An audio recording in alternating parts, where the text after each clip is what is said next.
Friends, welcome back to my channel earth mom Dehradun. मैं हूं ज्योति और स्वागत है आप सभी का मेरे चैनल में। आप सबकी जानकारी के लिए क्विकली बता देती हूं कि मैं रिएक्शन एंड रिव्यू वीडियोस बनाती हूं आपके favourite vloggers, controversies, trending news, Bollywood से रिलेटेड। तो अगर आपका भी कोई फेवरेट व्लॉगर है या कोई प्रॉब्लमेटिक व्लॉगर है जिसके ऊपर चाहते हैं आप कि मैं अपने एंड पे एक बढ़िया सा तड़कता भड़कता रिएक्शन या रिव्यू वीडियो बनाऊँ, तो प्लीज़ डू कॉमेंट। लेकिन येस, वीडियो शुरू करने से पहले आप सबसे एक स्मॉल रिक्वेस्ट कि जितने भी लोग चैनल में नए जुड़े हैं चैनल को प्लीज़ सब्सक्राइब करें। साथ ही साथ नीचे एक बेल नोटिफिकेशन बिल्कुल यहीं पे से फटाफट क्लिक कर दीजिए ताकि मैं जब भी कोई न्यू वीडियो अपलोड करूं तो आप सभी के पास नोटिफिकेशन फटाफट से आ जाए।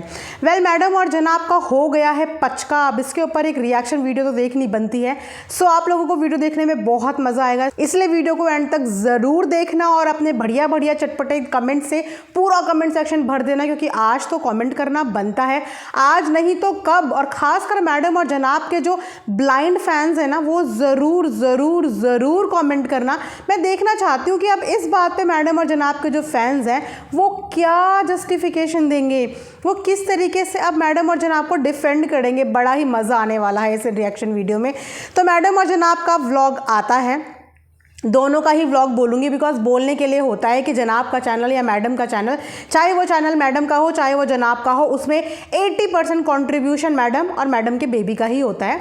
जनाब हर व्लॉग में सिर्फ गेस्ट होते हैं या करने वाले एक रोबोट होते हैं, इससे ज़्यादा वो कुछ नहीं होते। मैडम और जनाब का कल का व्लॉग आया और दोबारा से व्लॉग में हमें देखने को मिला कि मैडम और जनाब इस बार इफ्तारी पे गए थे अपनी बहन के यहाँ। हालांकि जनाब नहीं गए थे लेकिन मैडम गई थी। उससे पहले आप सबको बता दूं कि मेरी कल की प्रेडिक्शन एकदम सही निकली। मैंने जैसे ही भयानी भैया के वीडियोस में देख लिया था कि मैडम और जनाब स्क्रीनिंग में गए हैं, वहाँ पे सब लोग हैरान हो रहे थे ना इस बात को देख के कि मैडम ने इस बार हाउ कम बेबी को घर पे छोड़ दिया इंडिपेंडेंटली। और मैंने वहीं पे बोला था यार, नॉट पॉसिबल, किसी भी तरीके से पॉसिबल नहीं है। देखना डेफिनेटली मैडम की जो मम्मा है ना वो कार में बैठी होंगी बेबी के साथ। ऐसा हो ही नहीं सकता कि मैडम को इतना ट्रस्ट अपने घर के फैमिली मेम्बर्स पे हो जाए और वो बेबी को छोड़ के आ जाएं।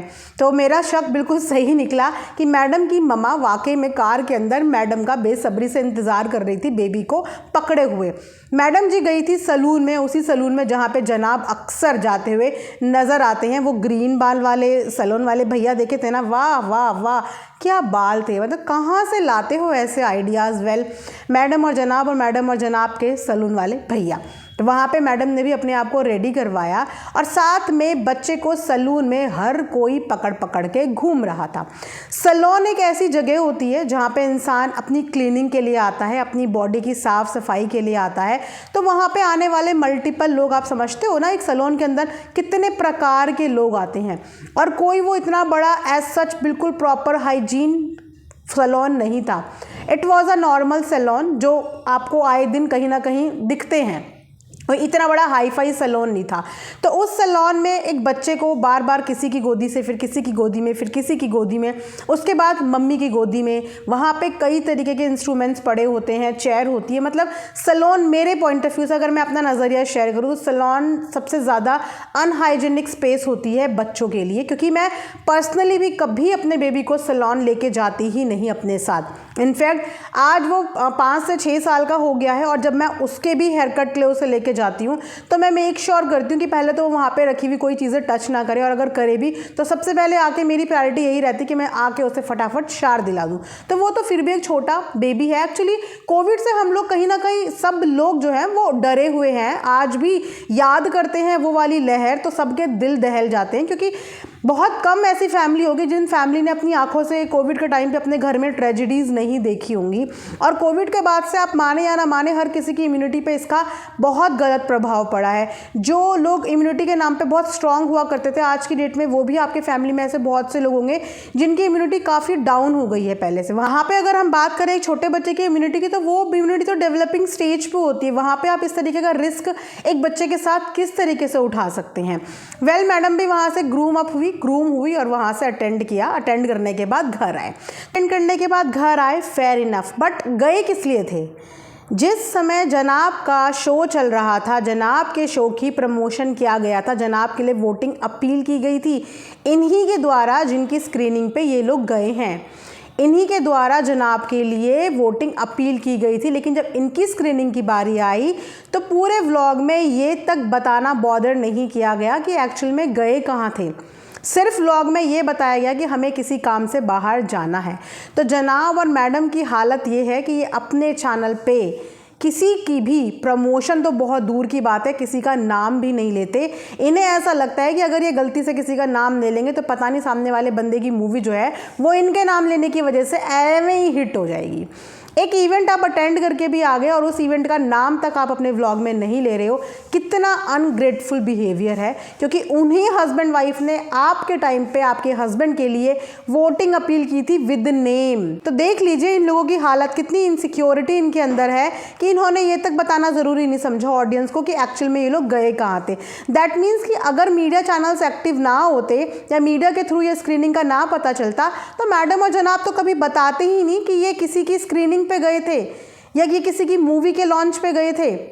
कितनी हैरानी वाली बात है। मतलब सेम इंडस्ट्री पे होने के बावजूद आप अपने इंडस्ट्री के लोगों का नाम नहीं ले रहे हैं, उनकी मूवी का नाम नहीं ले रहे हैं, उनका नाम नहीं ले रहे हैं। मूवी का तो छोड़ दीजिए, इनके मुंह से ये भी नहीं निकला कि सरगुन और रवि के पास गए थे, कुछ भी इनके मुंह से नहीं निकला। यहीं पे आप लोग इनकी हिपोक्रेसी और इनका कन्वीनियंस के हिसाब से वाला बिहेवियर देख सकते हो कि कितने ज़्यादा अपॉर्चुनिस्ट ये हैं कि अपने टाइम पे हाथ जोड़ जोड़ के सब कुछ किया, अब अपना मतलब ख़त्म तो आप कौन। तो घर आके मैडम लग गई अपने किचन के काम में, जहाँ पे जनाब ने बैठ के वीडियो बनानी शूट करी। अब वीडियो बनानी तो शूट करी और ये कोई पहली बार नहीं हुआ है कि वीडियो में वो लोग इतने झूठ बोलते हैं, इतने झूठ बोलते हैं और किसी तीसरे बंदे की सच बताने की ज़रूरत भी नहीं पड़ती, बिकॉज वीडियो के अंदर भी सच भी दिख जाता है। मैडम और जनाब के मुंह से ज़रूर झूठ होता है लेकिन वीडियो के अंदर सच्चाई दिख जाती है। तो जनाब ने कल आप सबको दिखाया एक बहुत ही बढ़िया सा ट्रॉफी। हालांकि झलक को ख़त्म हुए हुए अब ऑलमोस्ट 1 महीना हो गया है, लेकिन अभी तक भी झलक का फीवर जनाब के सर से उतरा नहीं है या अभी भी झलक की यादें जनाब के सर से उतरी नहीं है। इसीलिए जनाब ने सोचा रियल ट्रॉफी तो नहीं ले पाया मैं, लेकिन मैं ये फील ज़रूर कराऊंगा कि भैया देखो, इंडिया ही नहीं, हमें तो इंडिया के बाहर से लिटरली लोग जो हैं वो ट्रॉफ़ी भेज रहे हैं।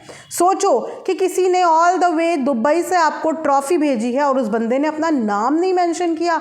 ऐसे कैसे पॉसिबल हो सकता है कि आपके घर तक कोई चीज़ डिलीवर हो गई और डिलीवर करने वाले बंदे ने अपना नाम भी नहीं बताया, और कैसे आपने किसी भी सस्पिशियस सी चीज़ को जिसमें किसी का नाम नहीं है, कुछ नहीं है, एक्सेप्ट भी कर लिया और घर पे सजा के रख भी लिया। मतलब है ना बड़ी लापरवाही वाली बात, वो भी सेलिब्रिटीज़ के घर पे। सोच सकते हो आप, सेलिब्रिटीज़ के घर पे। तो जनाब ने बोला कि मैंने ट्रॉफ़ी नहीं देखी है, मैं आप सबके सामने देखना चाहता हूँ कि मुझे आखिर में जो गिफ्ट आया है वो गिफ्ट क्या है। बड़े अच्छे पूरा कोशिश करी जनाब ने, बिल्कुल एक्टर है भैया, उनके अंदर अपने अंदर के एक्टर को जगा के पूरी परफॉर्मेंस देने की, परफॉर्मेंस दी भी, और शायद वो परफॉर्मेंस हिट भी चली जाती अगर कि उससे पहले की वीडियो में ऑलरेडी वो ट्रॉफ़ी सारी दुनिया को पीछे रखी हुई दिख ना जाती। जैसे ही जनाब ने वो ट्रॉफ़ी खोली, जनाब ने वही वाले एक्सप्रेशंस दिए, वाओ सरप्राइज़, रीडिंग करा पूरा जो लिखा हुआ था उस ट्रॉफ़ी पे, सब कुछ रीड करा। अच्छा दुबई से मिला है, झलक का मैं तो शाइन हूँ, मैं ही झलक का चांद हूँ, मैं ही झलक का सितारा हूँ, अपने घर का तो हुई हूँ, झलक का भी सितारा हूँ। इंडिया से किसी ने ट्रॉफ़ी नहीं भेजी बट दुबई से ट्रॉफ़ी भेजी है। उसके बाद जैसे ही व्लॉग पोस्ट होता है, व्लॉग पोस्ट होने के बाद धड़ाधड़ नीचे कमेंट आ जाते हैं कि अरे जनाब इस बार कैसे जस्टिफाई करोगे अपने झूठ को, एडिटिंग तो ढंग से कर लिया करो। ये एडिटिंग के पच के कई दफ़ा इनके व्लॉग में हुए हैं, जिनकी वजह से इन्हें कई बार तो व्लॉग डिलीट तक करने पड़े हैं। लेकिन इस बार व्लॉग को इन्होंने खुद भी मेरे ख्याल से बहुत देर में आइडेंटिफाई किया कि इन्होंने क्या कर दिया है। क्योंकि वो जो ट्रॉफ़ी है ना, जो ट्रॉफ़ी ये ऑडियंस को ये दिखा रहे थे कि ये हमारे साथ अनबॉक्स हो रही है, वो ऑलरेडी घर के अंदर खुल चुकी थी। अगर आपको यकीन नहीं आ रहा है तो आप जाके इनका व्लॉग देखना। जब जनाब बैठ के बात कर रहे हैं तो पीछे ट्रॉफ़ी आराम से टेबल पे रखी हुई दिख रही है, लेकिन जैसे ही जनाब ने बोला मुझे ट्रॉफ़ी मिली है, वो डब्बा वापस से बंद हो जाता है और जनाब ये वाले एक्सप्रेशन देते हैं सरप्राइज़ वाले। उसके अलावा जैसे ही मैडम के पास जाते हैं, मैडम भी फुल ऑन एक्टिंग मोड पे आ गई। भले ही इंडस्ट्री छोड़े हुए काफ़ी समय हो गया, लेकिन एक्टिंग के मामले में मैडम अभी भी अपनी बहू वाली एक्टिंग भूली नहीं है। मैडम ने भी वाओ वाले जेस्चर्स दिए। एक बार उस ट्रॉफ़ी का पूरा कंटेंट जो है वो जनाब ने रीड किया। मतलब आपको क्या लगा कि हर ऑडियंस आपकी तरह कि उन्हें समझ में नहीं आया होगा? एक बार पढ़ लिया भैया, सबको समझ में आ गया था। कि क्या लिखा है उसमें।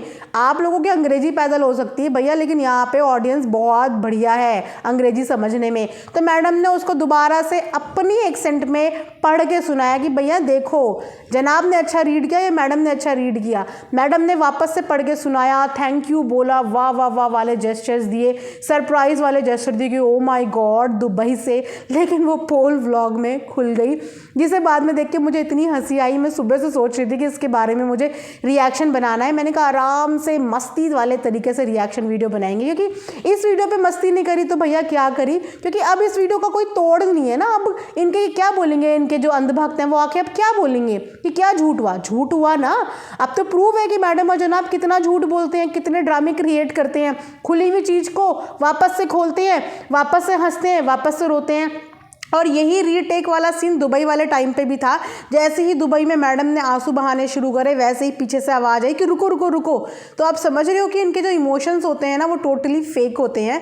और तो एक देखो, एक होता है कि आप कभी लाइफ में पकड़े ना जाओ, लेकिन जब आप बैक टू बैक पकड़े जाते हो ना, तो फिर आपको मान लेना चाहिए कि हाँ आप लोग फेक करते हो, झूठ बोलते हो, ड्रामे करते हो। और झूठ तो अत्ता बोलते हो, इतना बोलते हो कि अब उन झूठों की कोई सीमा ही नहीं है, और वो आराम से झूठ जो है आपके पकड़े जाते हैं, चाहे आप उन झूठ को छुपाने की कितनी भी कोशिश कर लो। तो ये था आज बेसिकली सिर्फ मैडम और जनाब के कल के पचके के ऊपर रिएक्शन।